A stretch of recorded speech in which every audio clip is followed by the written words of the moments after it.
Find yourself in the Beachview area of Pittsburgh? Check out the official pizza of this show, Slice on Broadway, sharing an abnormal obsession with pizza we can relate to. Check them out at sliceonbroadway.com and tell them this show sent you. Hungry as fuck, but I ain't starving yet. Chain for the pain, cocktail bottle set. Never said I was a gangster or thug, but I'm an animal. Peanut for the taste of the floor. How's it going, guys? It's the Indy Mayhem Show, episode 115. I am not Mike Sorg at Sorgatron.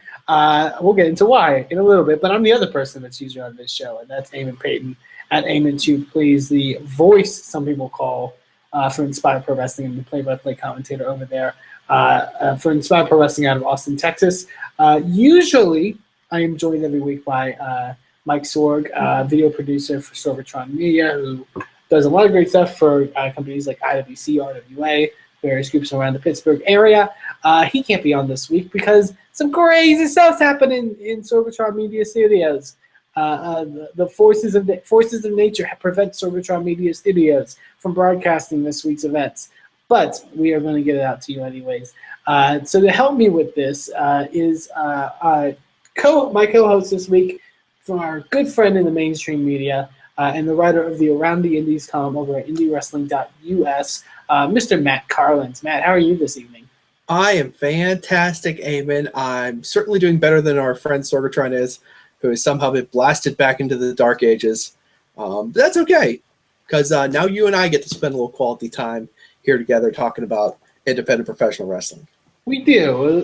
We'll have a nice little conversation. We got a few interviews that we'll be getting to in a little while, but first I want to point out to thank everyone who's checking us out this week's edition of the Indy Mayhem Show. I want to give a big shout out to Basic Sickness, who provides the intro music. You can go check them out at basicsickness.com. You can also check out everything that we do in the world of wrestling over at WrestlingMayhemShow.com. You can email us at goodtimes@WrestlingMayhemShow.com with the subject line Indy if you want to direct comments or thoughts or interesting points or news or anything that you want for us to talk about on the show. You can also give us a voicemail at 412-206-WMS0. Follow us on Twitter at Mayhem Show. Go like us on Facebook and also check out our Facebook group, Wrestling Mayhem Show, where we discuss all things professional wrestling and post funny news clips and video stories. I mix those two up. Whatever. It's been a long night. Hopefully you're listening to us either in video or audio forms, you can check us out on YouTube, iTunes, and various other podcasting platforms. And you can also join us live normally every Tuesday night at now around 9 p.m. Eastern Time, 10 p.m. Eastern Time. I get my time zones confused. Over at live.sorgatronmedia.com. And yeah, go check us out over there. But we're going to dive right into this. Matt Carlins, I know you had a very eventful weekend, particularly at IWC's Night of the Superstars.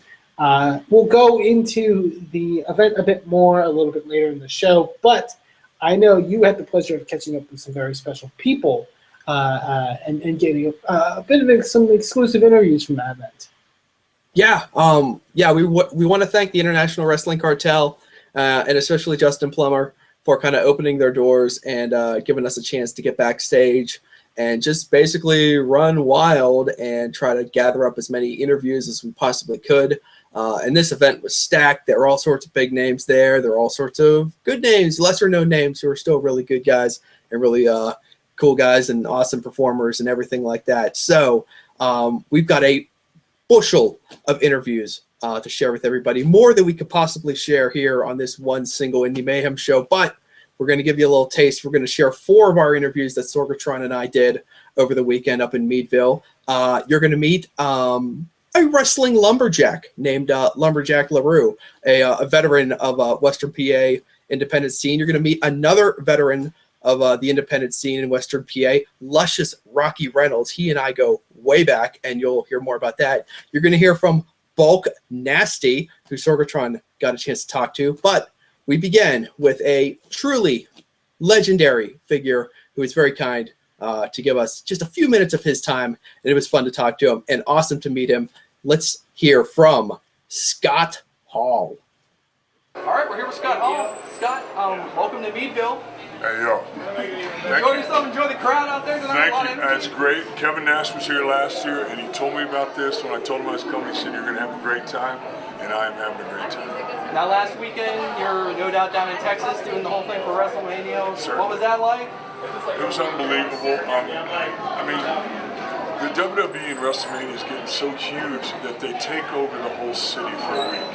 And it was just a blast, and I got to tell you, I was front row at the NXT show. It's the hottest show in town. It's the building is vibrating with excitement. It's a good time to be a young pro wrestler. I mean, all these young cats out there have so much opportunity in front of them. It's just a great time to be a pro wrestler. What really stood out for you at that NXT show? I think maybe the new cat who came in, Nakamura. Really exciting guy. I mean, it's just there's so much going on in wrestling just now. I wish I was about 25 years younger. Yeah, I noticed that. I was doing a little research, trying to figure out the last time you had a match. It's been a little while, so I'm assuming you're done. Does that thought ever cross your mind? Well, I mean, in the right situation, I could be convinced. You know, I really think right now I'm trying to transition into making a living with the sport good on. My son is wrestling in Japan now. We're going to Europe and Japan, back and forth. Our goal, of course, everybody's goal is WWE, and I hope my dream would be to manage my son Cody. You've seen so much wrestling over your lifetime, but I've got to think watching your own son has got to be a very different experience. Well, it's the funny part is to him, I'm not Razor, I'm not that cool guy from the NWO. I'm Dad. I made him eat his vegetables, take the trash out, make his bed. But I always told him the better you get, the more I can help. So he's been in Japan for a year now, and now all of a sudden I'm that cool guy. So I'm really looking forward to what's coming down the road. High school years when I used to play, basketball and football against his team, but still, to be able to come back and do what you love as a professional wrestler, the old high school animosity is going, and it's just cool to get to perform in front of people that you grew up with, people that end up knowing you from back in school and that knew you always wanted to be a pro wrestler. You can finally show them, hey, look, I'm here. So yeah, full disclosure time. Okay. Rocky, Reynolds. You're the first professional wrestler I ever interviewed.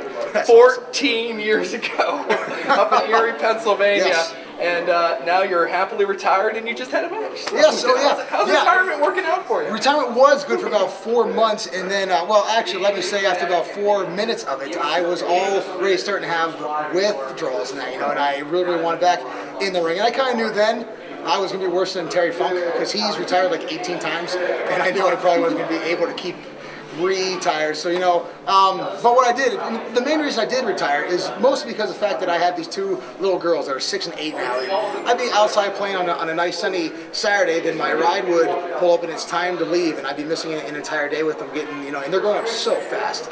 So I finally thought I better get out of wrestling so I have more time. Well, that starts to drive me nuts too.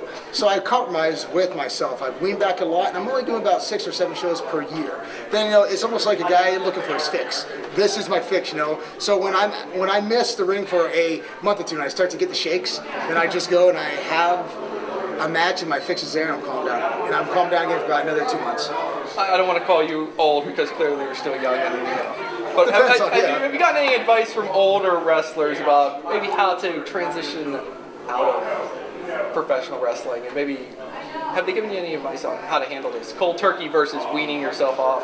How to actually transition out? No, but I've gotten several pieces of advice throughout the years on how to transition the older you get so that you can keep on doing it and you're not causing so much wear and tear to your body. Like when you're first young and you watch stuff on television and you see them going through tables and jumping off of cages, and you think, oh, hey, this is something I could possibly do, So when you're young, you're more immortal in your mind.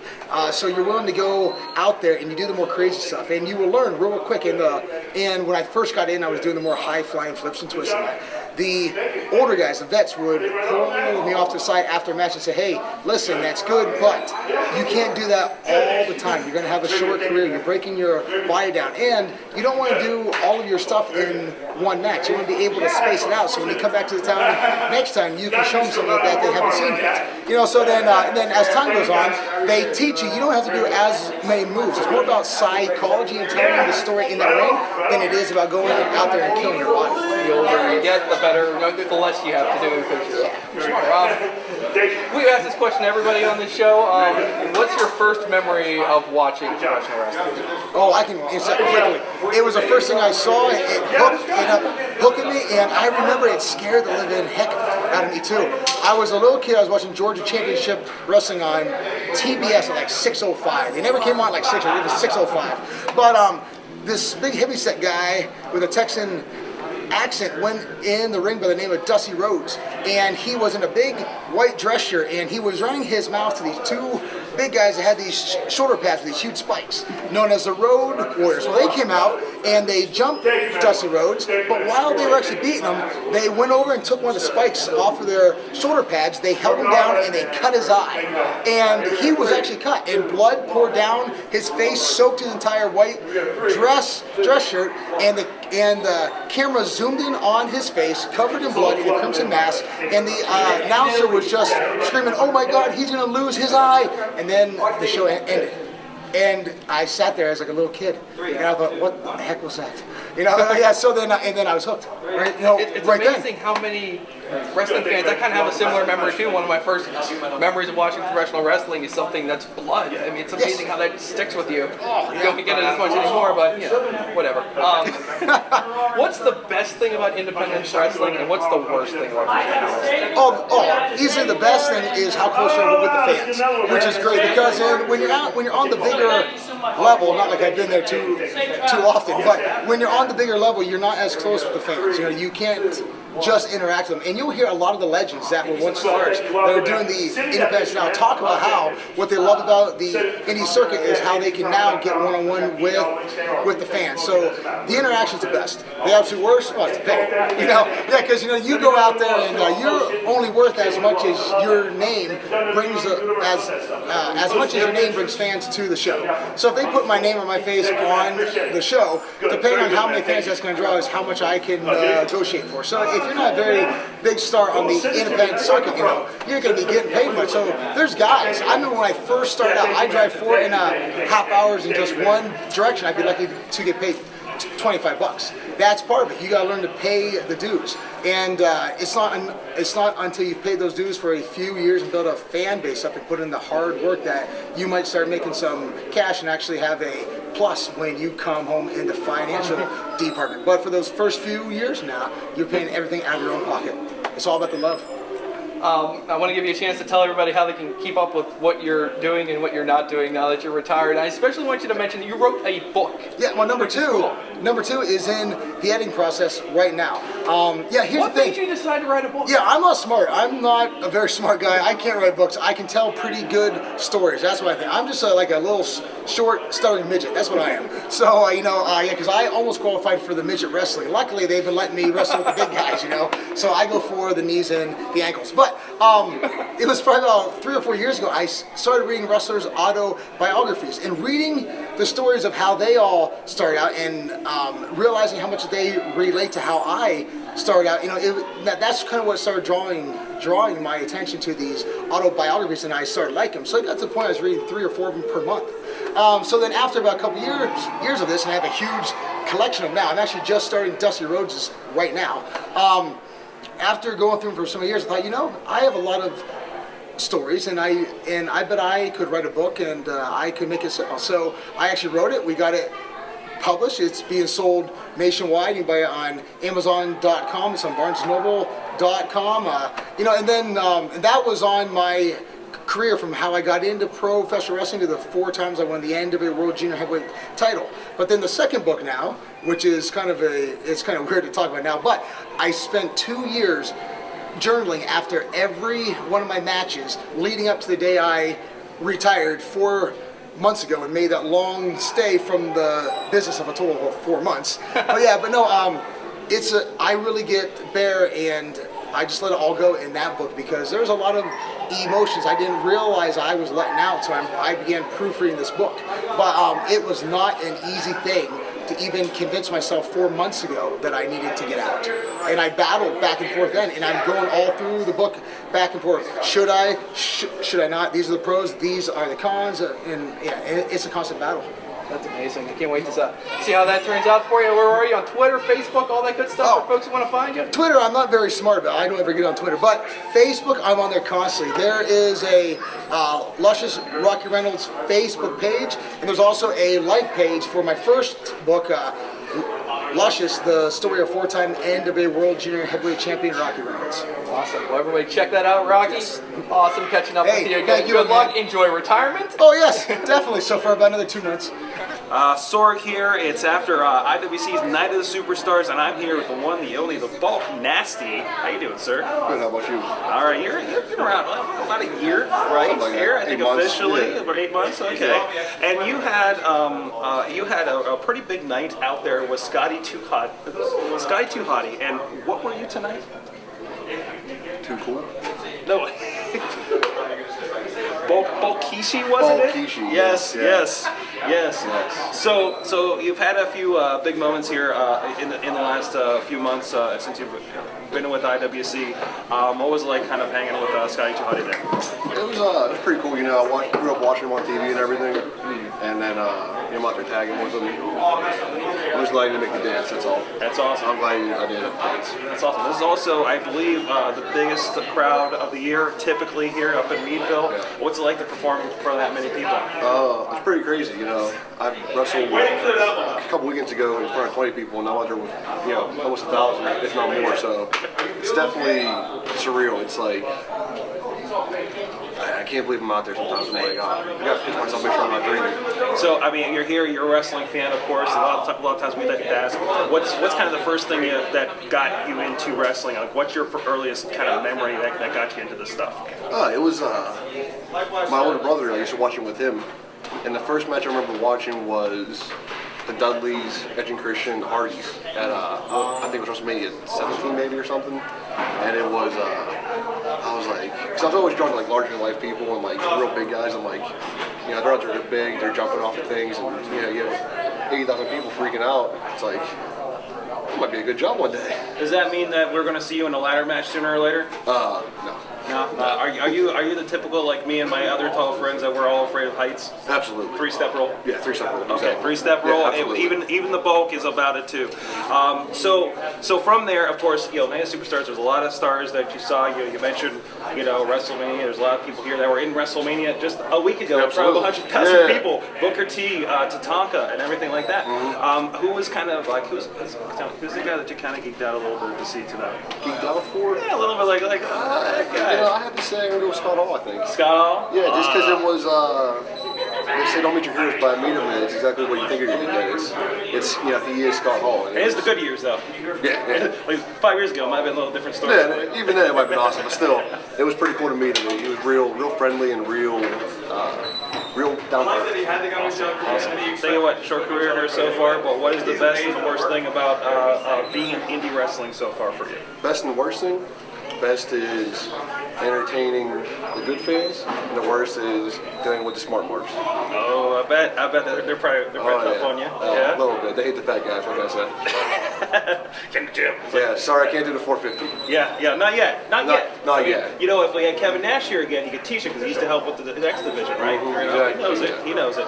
All right, so real quick, where can people find you online? At Facebook, it'll be Bulk Nasty. And then for Twitter, it'll be Bulk Nasty IWC. There you go. Thanks a lot for joining us, man. Oh, thank you.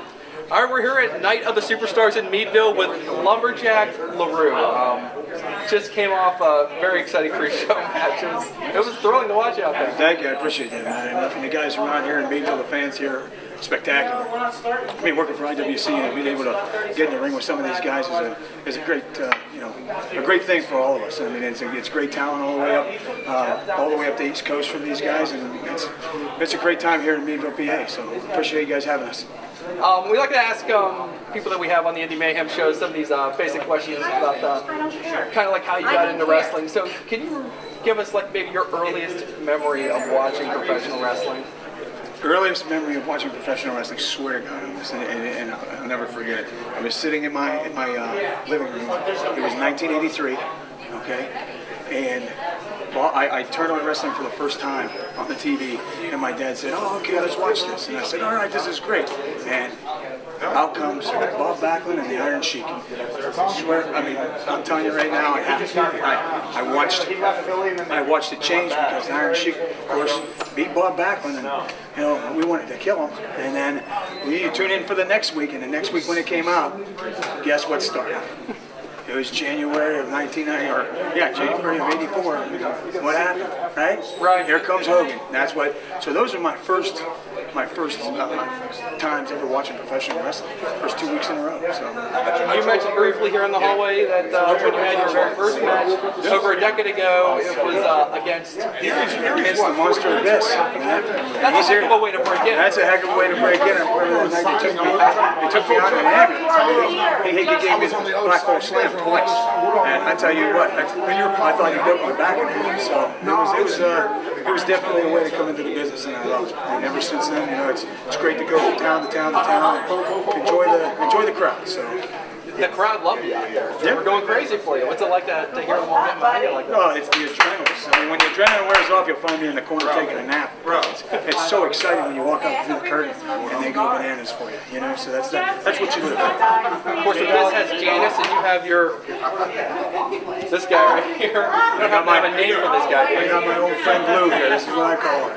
This is my old friend Blue, and I tell you what, he helps out a lot in some situations. As you see tonight, and threw a bowling ball at me. I was able, Blue here took care of it for me. So. Hopefully you've never had to offensively use this in a match or two. I've never personally used it myself, but some people have gotten it from me and used it on me. So unfortunately, you get the other end of it if you don't watch. So the shows that you're involved in, kind of what are you watching? What are you checking out when it comes to professional wrestling? My kids are really into it. I really watch everything that's on TV. I mean, every WWE show, everything we make sure they get to. It's one of those things that's a pastime for the family. We make sure it gets passed down for generations, and that's how we continue to have fans. So. And this is something we always ask people on this show. What's the best thing about independent wrestling, and what's the worst thing? The best thing about independent wrestling is when you find a venue that has a shower, and you can shower before you get in the car. The worst thing about independent wrestling, like any other level of wrestling, is missing time with your family. So that's but my family is able to come with me at shows like this, so it's fun. Well, we're gonna let you get to the showers. Just one more question, if you got any way for people to check out what you're into, social media, anything like that, where people can check out your stuff and keep up with your many activities. Yeah, you can actually get on Facebook there and the social media. My kids help me with that. I'm a little older, so they do help me with the social media things. And you can get me on Facebook, Lumberjack Leraux, or you can get on some different websites for some of the different federations that I work for. PWR. You can get on their website and they can always tell you where we're going to be at. All right, well, thanks a lot. Hit the showers and good luck down the road. Matt, thank you very much, and thank you very much. Okay, guys, have a good night.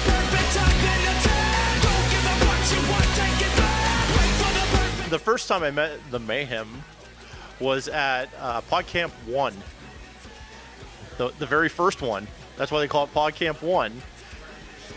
It was later in the afternoon. I think it was 2 days then. Yeah, it was 2 days. It was later in the day on Saturday, and Kanaki sees myself and Sick Puppy walking around. He goes, "You know what? I've got some guys you need to meet. They're down in the basement." And we're like, okay, well, already the beer guys are being sent downstairs. This figures, but whatever. So we go downstairs, and he goes, "Go in here and hang out with these guys." And it was the wrestling guys. We're like, "Wrestling? Sure, we'll check this out." And when we went in, we were the only two in there. And Sorg has video of this. My big bald head is like right in front of the camera, down front, next to Sick Puppy. And little did we know the whole thing filled up really quick.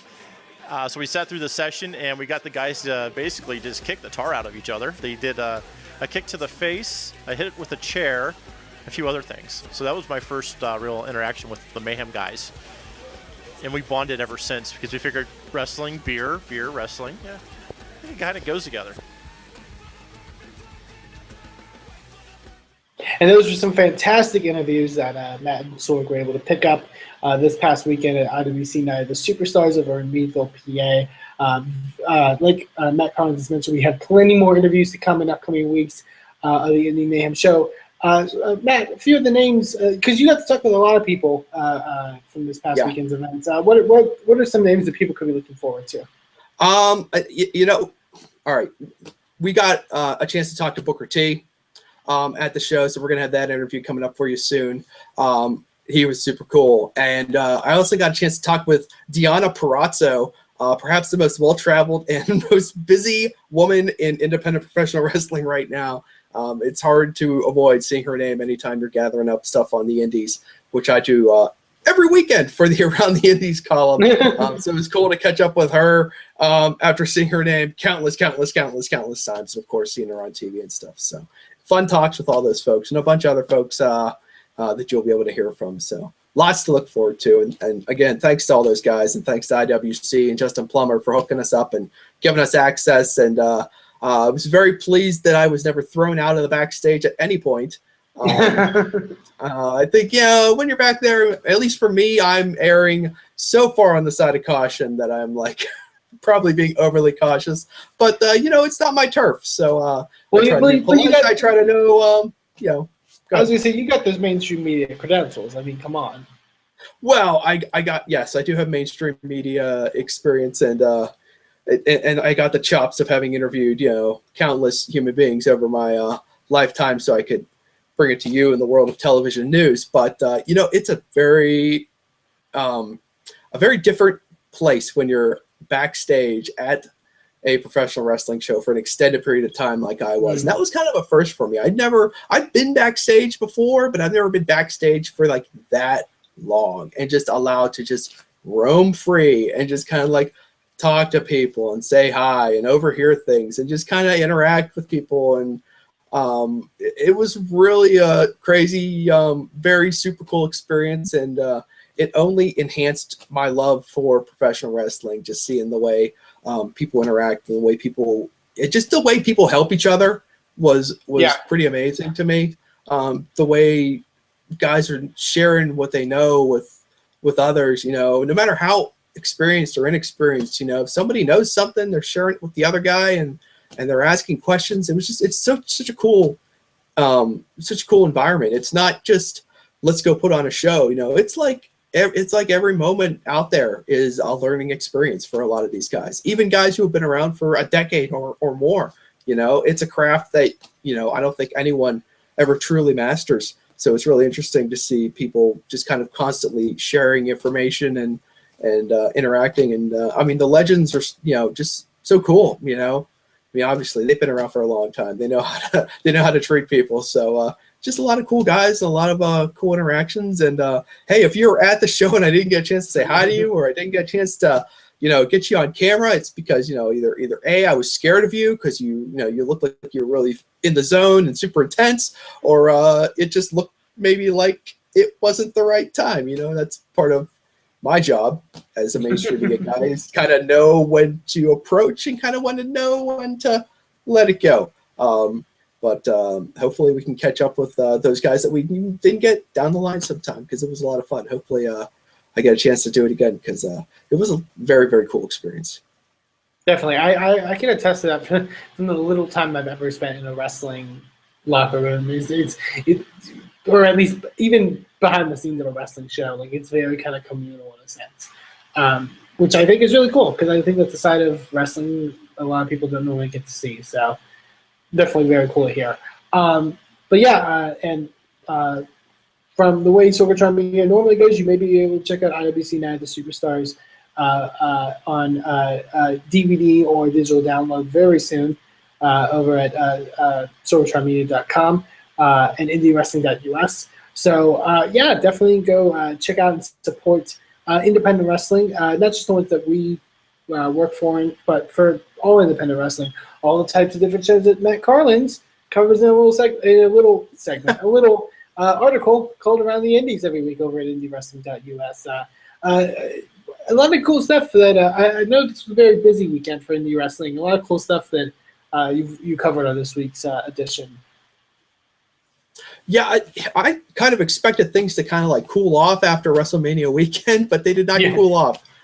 It was crazy. And as far as Night of the Superstars goes in Meadville, it was a really fun show. I didn't get to see every single match because of my wandering around backstage, but some of the stuff I saw in ring was really amazing. There was a monstrous ball match between Abyss and a fellow by the name of John Bolin, who I don't think I've ever seen before. This match featured perhaps the most stubborn, toughest table you've ever seen in your life. 5 or 6 tries to put this table out of commission, and I just, it's amazing. It's amazing how, and we've kind of started to see this lately.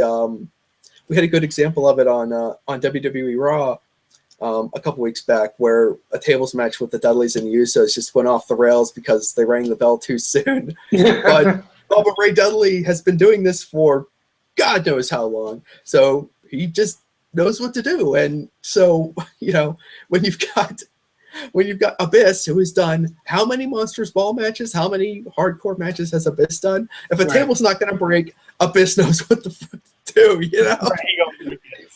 He's got it under control. So it's always interesting to see, them handle that like it's no big deal, Super cool stuff. Absolutely. Obviously, you mentioned IWC Night, the Superstars. Just running down some of the stuff that was in this week's column. I know AAW out of Chicago, which is a name I always see pop up, that's doing spectacular stuff. Had a pretty great event. Their 12th year anniversary event on Saturday, with the main event being Tommaso Ciampa taking on Zack Sabre Jr., who, coming off of a weekend where I got to see Zack Sabre Jr. a handful of times, I'm on a Zack Sabre kick, I guess, so to speak, because. Yeah, I'm very obviously. I mean, those two very talented guys. Two guys who we now know will be in the Global Cruiserweight Series. So that's cool definitely cool to see. Maybe they'll get together because, everyone knows how great Zack Sabre Jr. is. I've grown to appreciate Tommaso Ciampa so much more over the last 12 months or so. Every time he's been on TV, especially in NXT, it's just been like jumping off the screen. He's just so cool and so intense. It's so much fun to watch him. Definitely, absolutely.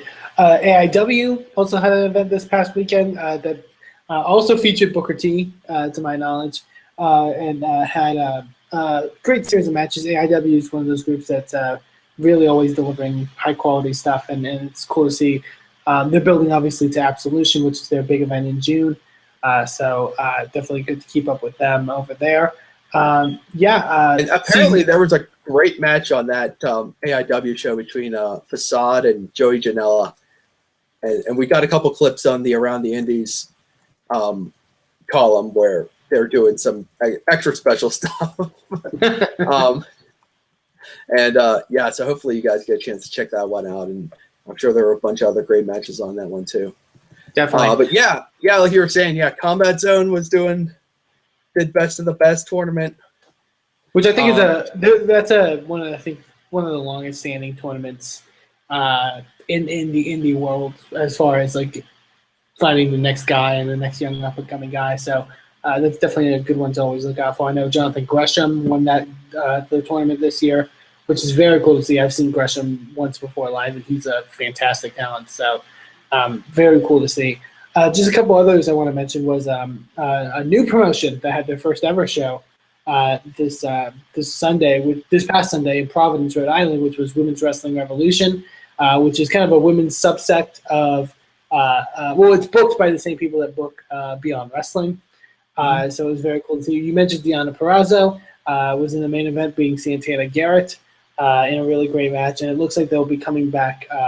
It seems like they'll be running every couple months or so, which is cool to see. It's good to have another place out there for indie wrestling, for women in particular in indie wrestling, to kind of play their craft. We're in like the golden age of women's women's wrestling period at this point. It just gets bigger and bigger. I think I saw AIW's.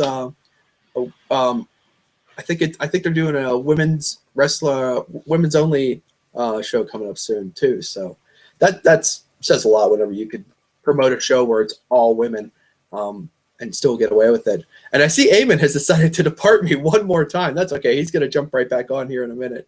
And I am going to let you guys know as soon as I scroll past my International Wrestling Cartel right up here. Ah, yes.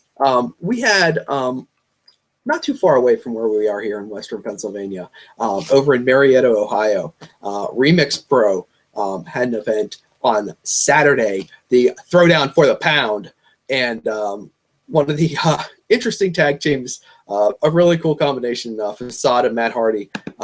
They actually, unfortunately, for them at least, they lost their Remix Pro tag team title.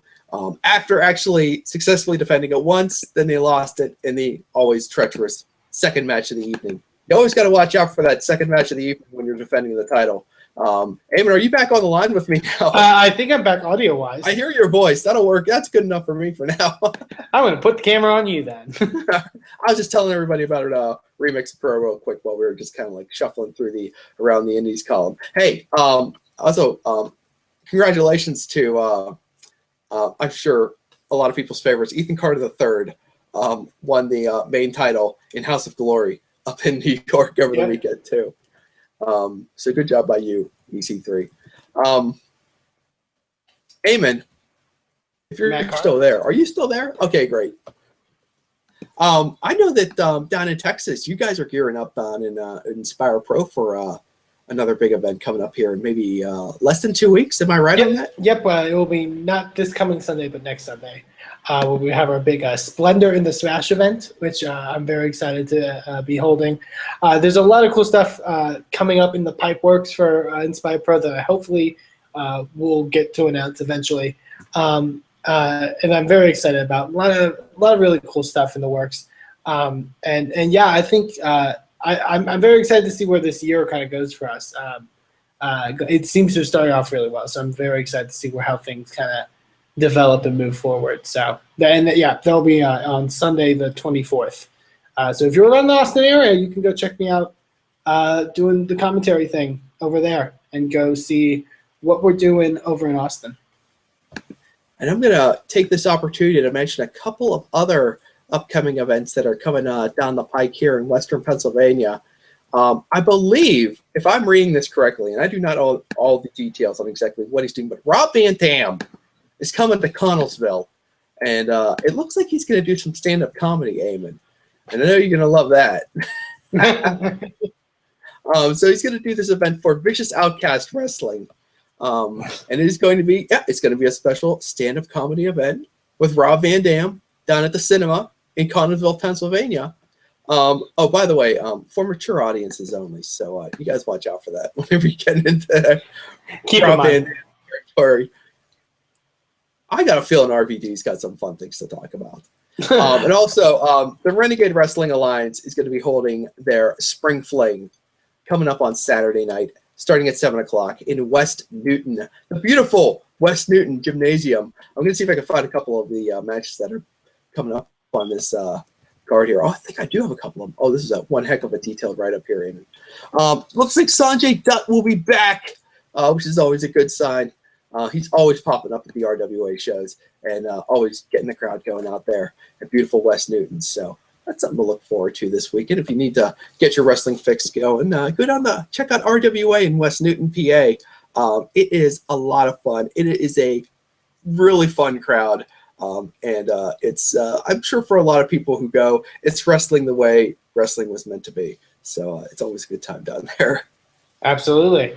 So definitely go check out, as we mentioned every week, go check out any local indie that is around the area that you see happening, because it's always great to support your local independent wrestling talents. Go support them. Go give them your time. Go give them your money. So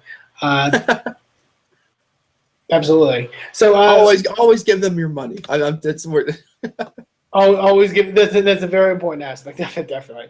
That's all we got this week here for the Indy Mayhem show. Thank you again, Matt Carlins, for all the inclement stuff that's happened this tonight, for joining us this week. Well, Eamon, last stream standing. That's me. So Jesus. I guess I win. Mac, you win tonight. You win it all. But yeah, this has been the Indy Mayhem show. You can go check out. Well, first of all, you can follow me on Twitter at Eamon2, please, and check out Inspire Pro Wrestling at Inspire Pro Res. Matt, where can they find you? You can find me on Twitter at Mainstream Matt.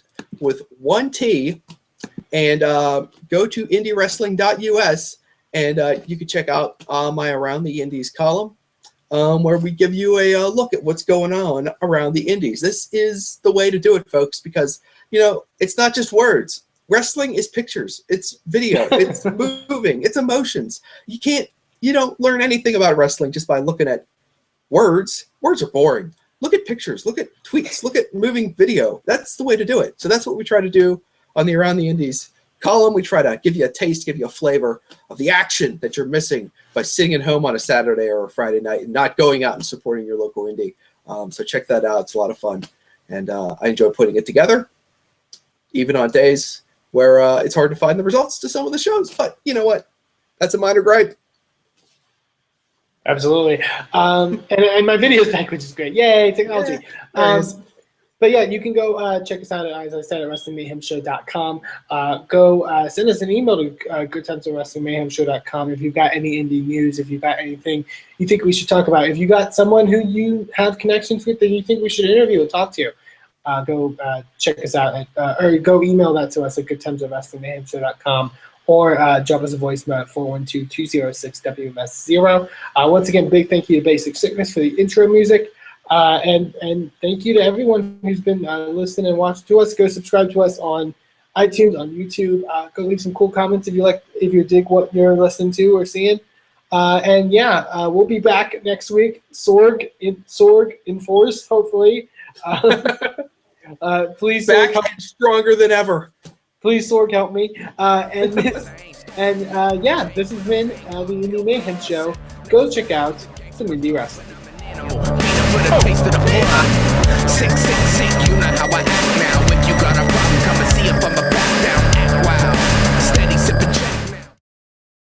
Show is a member of the Sorgatron Media Podcast Network. Find out more at sorgatronmedia.com.